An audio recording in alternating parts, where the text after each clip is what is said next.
CTS 드란노 성경교실 가족 여러분 잘 지내셨죠? 저는 빛가운 교회 서기론 목사입니다. 저와 함께 지금 에스겔서를 여행하고 있죠. 벌써 오늘 6번째 시간을 맞이했습니다. 어떻게 좀 의미 있게 가슴으로 이 말씀 받아들이고 계신지 모르겠어요. 정말 이 코로나로 위기를 당하는 한국교회, 또 우리 신앙인들에게 정말 엄청난 좀 압박감으로 다가오는 이 시대에 너무 꼭 필요한 말씀이니까 여러분 에스겔서 조금 어렵지만 어렵다 하지 마시고 사랑하고 읽고 듣고 또 제 강의를 통해서 이해하고 삶에 잘 적용하면 심판을 넘어 회복으로 나가는 축복의 말씀이 되리라고 믿습니다. 자, 오늘 6번째 강의는 제목부터가 벌써 하나님의 떠나심, 좀 심상찮지 않습니까? 하나님이 떠나시다니.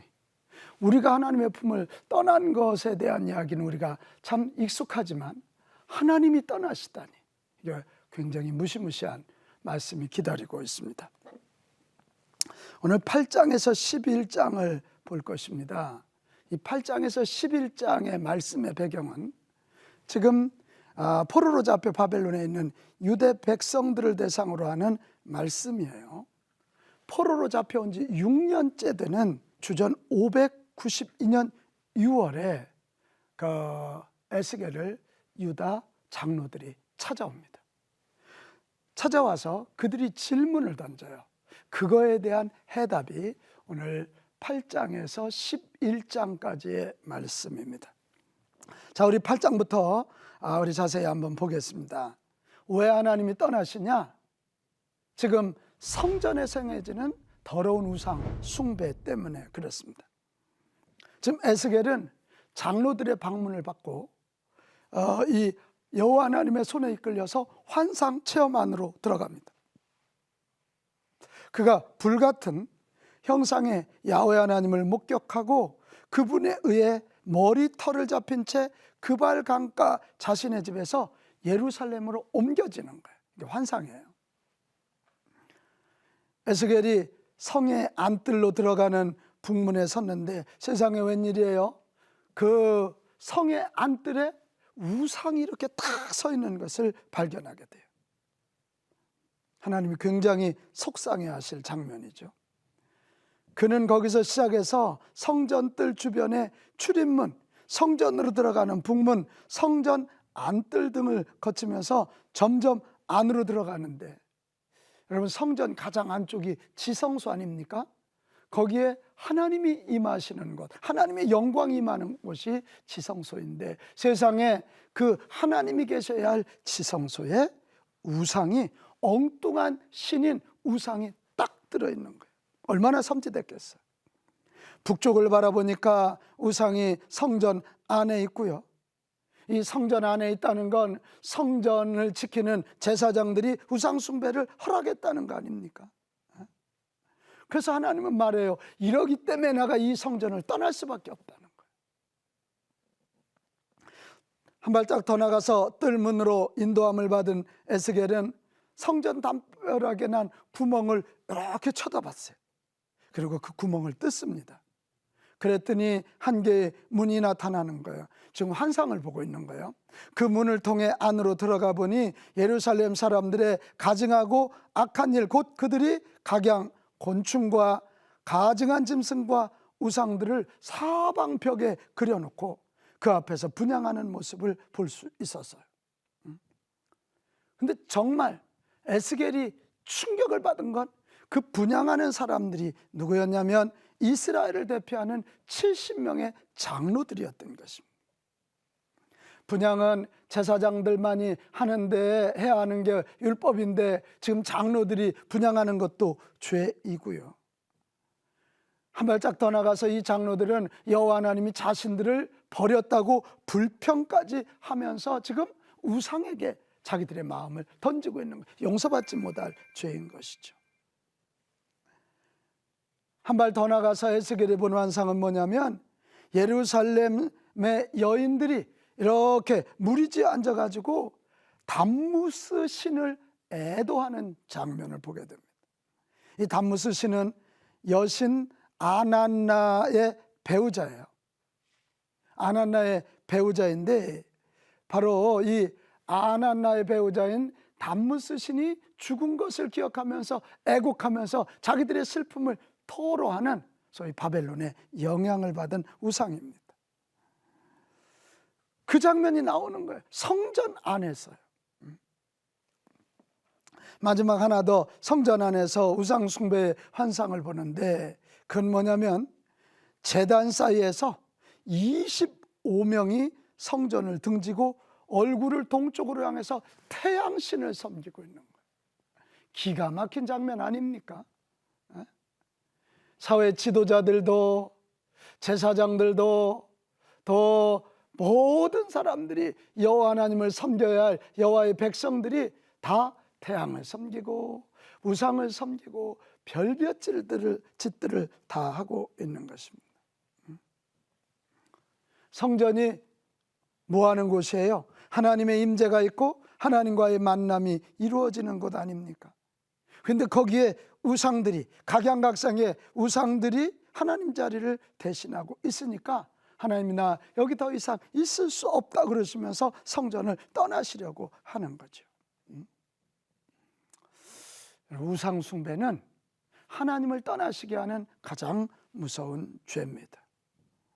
성전이 우상 숭배의 중심지가 되는 한 하나님께서 성전을 떠나실 것이고, 하나님이 떠나시면 외적의 침입, 마귀의 침입, 죄의 침입으로 인하여 나라가 망하는 것입니다.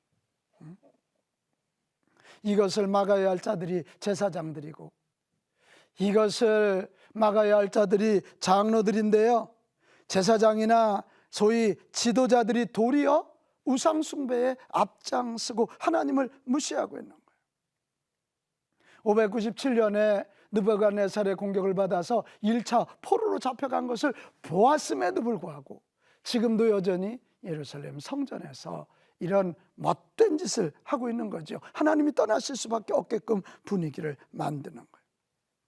회개하기는커녕 도리어 더욱 악해져 하나님께서 주신 땅을 욕심으로 채우고 폭력으로 채우는 거예요. 이런 모습을 에스겔이 보고 자기를 찾아온 그 예루살렘의 장로들에게 지금 설명을 하고 있는 것입니다. 너희들이 이런 범죄를 하고 있는 걸 하나님이 다 아신다. 하나님께서 불쌍히 여기지도 긍휼히 여기지도 아니하시면서 심판을 행하실 것이다. 오늘 이 8장 18절에 보면 그러므로 나도 분노로 갚아 불쌍히 여기지 아니하며 긍휼을 베풀지도 아니하리니 그들이 큰 소리로 내 귀에 부르짖을지라도 내가 듣지 아니하리로다. 지금 왜 여호와 하나님이 우리를 버리셨냐고 불평하며 에스겔을 찾아온 유다 장로들에게 이렇게 성전 안에서 행해지고 있는 범죄를 보이면서 하나님의 마음을 전하는 거예요. 용서하지도 않을 거고, 나는 너희들에게 분노할 거고, 너희들이 부르짖어도 내가 너희들의 기도에 응답하지 않을 거라, 이런 것입니다. 자, 이런 환상을 보여주신 하나님이 9장에 들어가면 성소에서부터 심판을 시작하시는 거예요. 성소에서부터 심판을 시작하신다는 게 의미 있지 않습니까? 오늘도 하나님의 교회들이 똑바로 서야 돼요. 우리 목회자들과 교회 리더들이 똑바로 서야 돼요. 교회 리더들이 살고 교회가 살면, 하나님이 떠나시지 않으면 이 나라 이 민족은 교회를 통해서 지켜져요.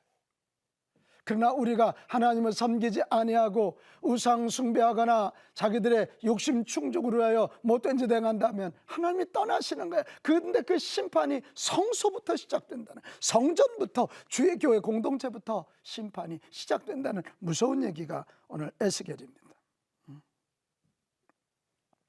자, 성소에서 안 되는 시작의 모습은 뭐냐면 하나님이 큰 소리로 예루살렘을 관할하는 하나님의 종들을 불러냅니다.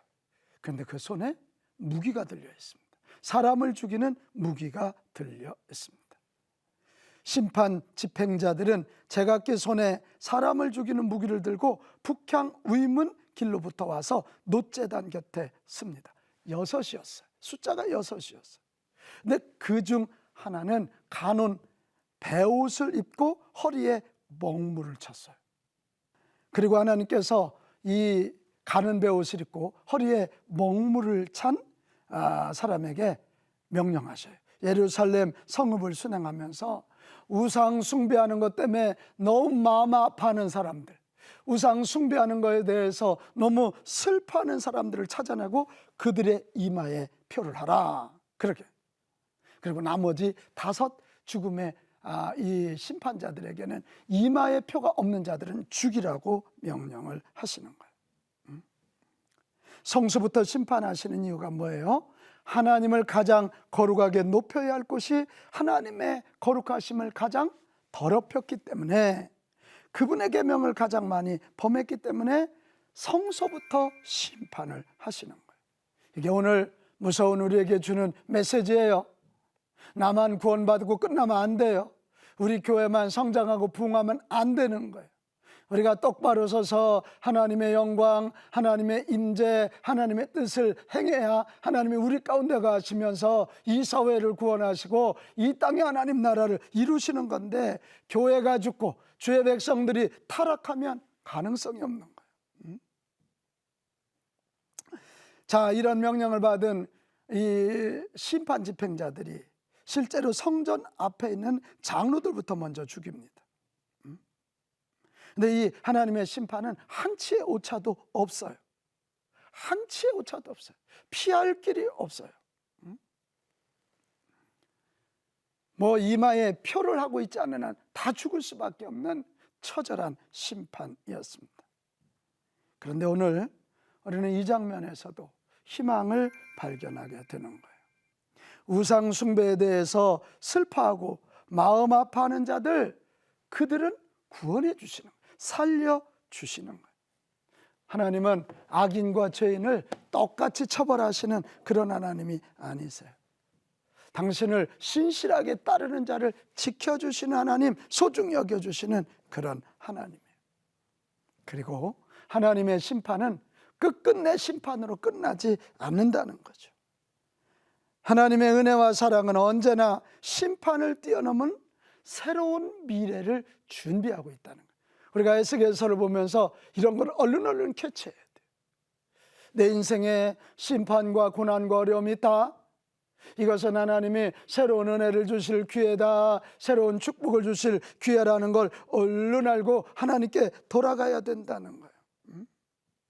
심판을 통해 하나님의 영에 사로잡혀 변화와 순종의 자리로 얼른 나오면 우리에게 새 길, 새 은혜의 길, 새 축복의 길로 나가게 된다, 그런 이야기입니다. 이제 마지막 10장에 보면 성전을 떠나시는 하나님, 이런 모습이 그려지고 있습니다. 하나님께서는 가는 베옷을 입은 사람에게 구름 밑에 바퀴서에 있는 숯불을 움켜쥐고 예루살렘 성읍 위에 흩으라고 명령하셨어요. 아까 우리 그 마차 환상 얘기 들으셨죠? 그 밑에 숯불이 있는데 그것을 들고 숯불을 예루살렘 성읍에 흩으라고 명령하죠. 이 숯불은 예루살렘을 파멸시킬 심판의 불을 상징합니다. 그리고 야훼의 영광은, 이제 지성소에 있던 야훼의 영광이 아까 성전 문지방으로 와 있다 그랬죠? 근데 문지방에 와 있던 야훼의 영광, 여호와 하나님의 영광은 그룹들과 함께 성전 동문으로 옮겨가십니다. 성전 동문으로. 성전이 하나님의 영광을 담을 수 없을 때 하나님은 떠나십니다. 떠나셔. 성령을 모신 우리도 걸어다니는 성전이라, 그런 얘기 많이 들으셨잖아요. 그러니까 예수 그리스도의 십자가에서 다 이루었도다, 그리고 십자가 운명할 때 성전의 휘장이 찢어지면서 우리는 하나님과 직접 이렇게 교제할 수 있는, 대제사장이 필요하지 않은 직접 교제할 수 있는 자들이 되었다. 왜? 하나님이 성령으로 우리 안에 들어오시니까. 그러니까 우리의 몸을 성전 삼아 우리 안에 계시기 때문에 그렇다는 거예요. 고린도전서 3장 17절, 누구든지 하나님의 성전을 더럽히면 하나님이 그 사람을 멸하시리라 그랬어요. 하나님의 성전은 거룩하니 너희도 그러하니라, 이렇게 말하고 있어요. 우리는 자꾸 교회의 거룩만 얘기해요. 나부터 거룩해져야 돼. 내 안에 성령님이 계시다는 거 알고 나부터 거룩해져야 한다. 나부터 하나님 제대로 믿고 하나님의 거룩하신 하나님의 영광이 임하도록 나를 거룩하게 만들어 가야 된다. 그런 거룩해진 우리들이 하나님 교회에서 정말 거룩한 하나님의 영광을 찬양하는 예배를 올려드릴 때 우리 예배 가운데 하나님이 임하시는 거고 영광 가운데 임하시는 거고, 그럴 때 영광이 임해 있는 하나님의 교회들이 모여질 때 그 영광의 하나님은, 영광 가운데 임재하신 하나님은 교회뿐만 아니라 하나님의 백성뿐만 아니라 이 세상을 구원하시고 살려주실 것이다. 그런 이야기입니다. 자, 이제 11장. 이 11장은 바로 이 하나님의 영광이 떠나게 만든 우상 숭배자들을 심판하시는 그런 이야기입니다. 성경 동문에서 불의와 악한 일을 꾀하기 위하여 모인 25명의 모임을 아까 목격했다 그랬잖아요. 그들은 이기적인 목적을 달성하기 위해서 양심이나 윤리를 전혀 개의치 않아서요. 그래서 요즘 말로 하면 부동산 투기, 많은 땅을 축적해 놓은 거예요. 재산 축적. 그리고 힘없는 많은 사람들을 희생시키는 그런 일을 했어요. 하나님은 그런 그들을 그냥 두시지 않으시고 치실 것을 에스겔에게 선포하라고 말씀하셨어요. 너희들은 예루살렘에서 반드시 끌려 나올 것이다.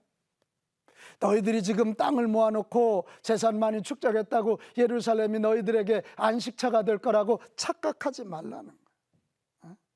하나님께서 예루살렘뿐만 아니라 이스라엘 전 지역, 전 세계를 심판하신다. 완전히 멸하실 거기 때문에 너희들은 예루살렘을 안식처로 삼는 거 큰 착각임을 깨달으라. 그렇게 말씀하고 있는 거예요. 에스겔이 이런 예언을 할 때 갑자기 분하야의 아들 이 불라다라고 하는 사람이 죽어요. 이 불라다라고 하는 이름 뜻은 야훼께서 피난처를 예비해 두시다, 그런 뜻이거든요. 여러분, 이스라엘 사람들을 쉔족이라 그러잖아요. 쉔이란 말이 히브리어로 이름이라는 의미거든요. 그들은 이름을 통해서 다 그들의 신앙 고백, 삶을 고백했어요. 이 불라다라고 하는 말은 여호와 하나님께서 피난처를 예비하셨다, 그런 뜻인데 그가 죽는다니까요. 지금 뭘 상징하는 거예요? 이건 앞으로 예루살렘에 닥칠 미래를 상징적으로 보여주는 것이에요. 이 상황을 전하고 에스겔이 하나님 앞에 항변합니다.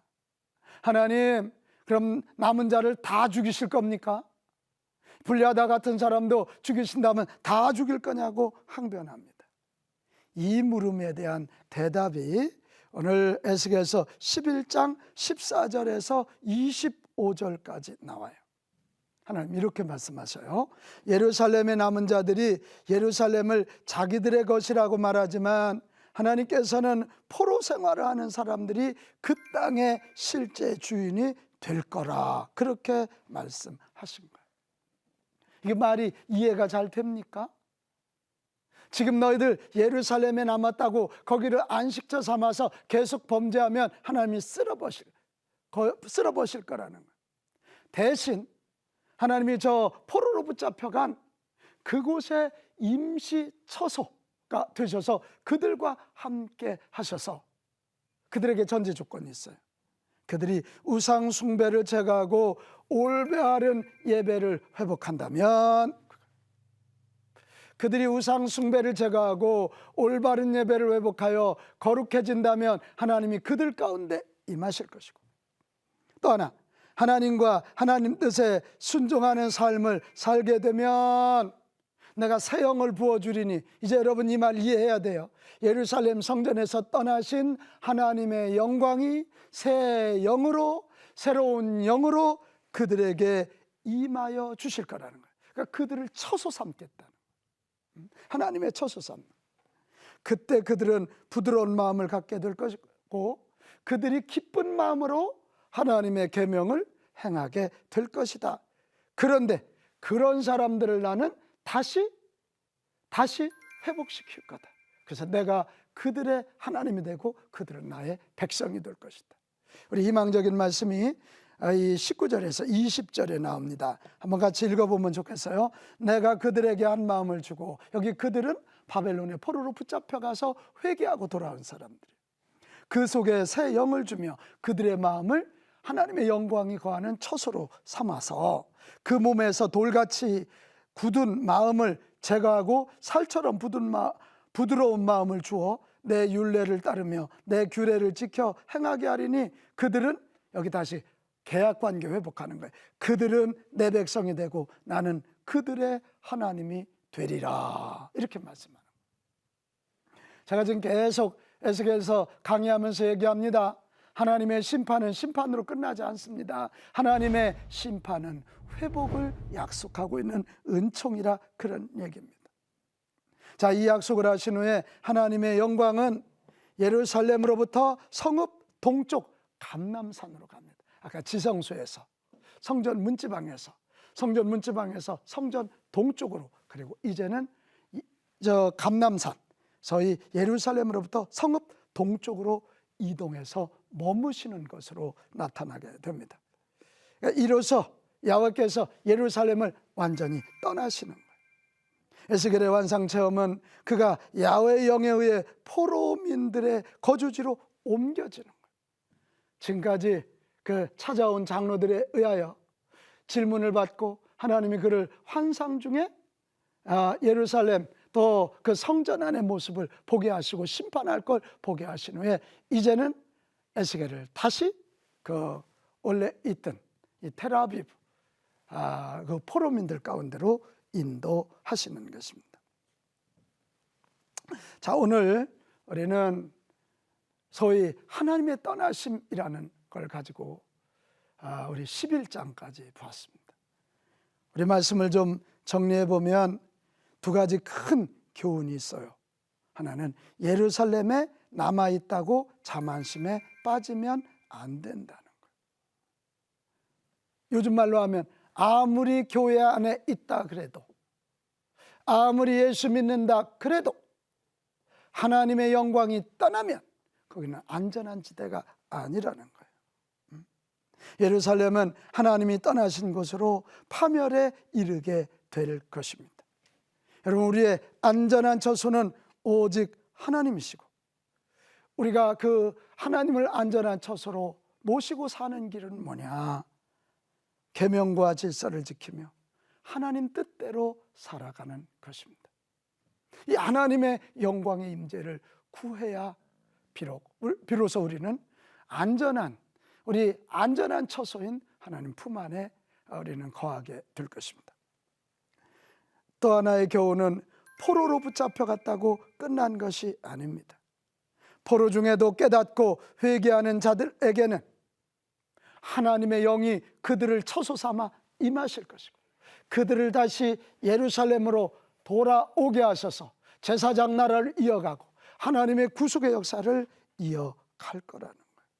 아무리 우리가 포로 가운데 있고 조롱 가운데 있고 손가락질 가운데 있을지라도 하나님의 영광의 임재가 있으면 우리에게는 내일이 있고 희망이 있고 승리가 있다. 오늘도 여러분, 하나님의 영광을 구하고 거룩해서 하나님의 영광을 모신 걸어다니는 성전 되셔서 하나님이 쓰시는 복된 주의 자녀들 다 되시기를 우리 주님의 이름으로 축복합니다. 자, 다음 주는 유다와 예루살렘의 심판을 다룰 건데요, 다음 주에 특별히 여러분 예언서를 볼 때 아주 중요한 주제가 있어요. 참예언과 거짓 예언이에요. 뭐가 참 예언이고 뭐가 거짓 예언인지를 구분해야 되는데 그 당시에도 이런 게 굉장히 많았거든요. 그래서 다음 주에 참 예언, 거짓 예언 문제를 다루도록 하겠습니다. 자, 여러분, 저와 함께 에스겔서 여행하고 있는데 이 말씀 잘 붙잡고 다음 주 뵐 때까지 승리하시기를 바랍니다. 감사합니다.